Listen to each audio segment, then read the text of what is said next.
The Comboios de Portugal Série 450, also known as the CP Class 450, is a two-car diesel electric multiple unit, built by Sora Fame in the 1960s and refurbished in the turn of the millennium.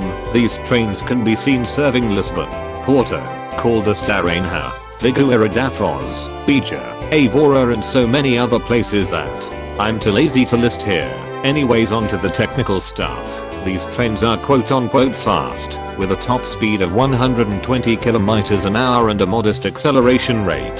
Since the train logistics site I used to get the information has been sent to the Shadow Realm, I don't remember any other information on the back of my head. Anyways, what are these trains like to ride on? Starting first with first class, pun not intended, is formed of a 2+2 seating configuration, and holy fucking shit, these seats are terrible. These aren't even a slight upgrade from second class. They have the same padding as second class, which is crap. They only have a headrest and adjustable armrests, and that's literally it. No charging sockets or USB charging are available on these first class seats. Guten Tag. Yes, 2 of these units are modified to have those, but that's for another video. Anyways, time for the Poopenfurten, or as dim-witted shrooms call it, the toilet.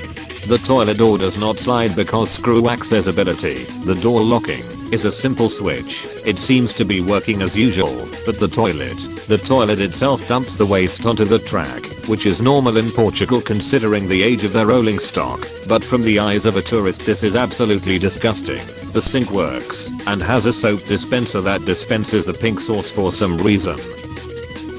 A feature about this train is that next to every door there is a keyhole, where the guard turns it, and that rings a bell in the driver's cab that signals the train's departure. A truly cool feature indeed. The doors can be opened by pressing a button, and that the doors have steps due to the old Portuguese platforms being shorter than a garden gnome. The door layout of this train is very questionable, a mix of single leaf doors and double doors. The double doors being located in the motor coach whilst the single leaf doors are located in the trailer coach. Bicycle spaces are located in the trailer coach. However, in order to use it, you need to inform the guard or else you'll have to endure leg pain. My puny scooter fits quote perfectly in the passenger area, so that's why I didn't ask the guard to store it. I forgot to mention first class has table seats, my bad. Now it's time for the aforementioned second class. The padding is basically like an ironing board, as mentioned in the first class part. These seats also have handles for standing, I presume.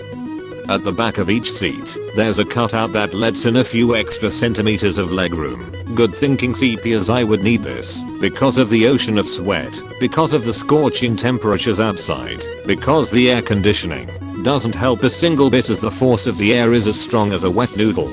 And that concludes this review of the Class 450, not to be confused with the British ones. The future of these units are unstable, as CP placed an order for hybrid multiple units a while back, and that the Western line is currently being electrified, and whenever you eventually come to Portugal, you can say your final goodbyes to these absolute crap boxes, even if they're my favorite train. Go out there, and as a reminder for the weather here, you might as well shove sunscreen everywhere, including your quivering sphincter. You're not safe from the sun, even in shade.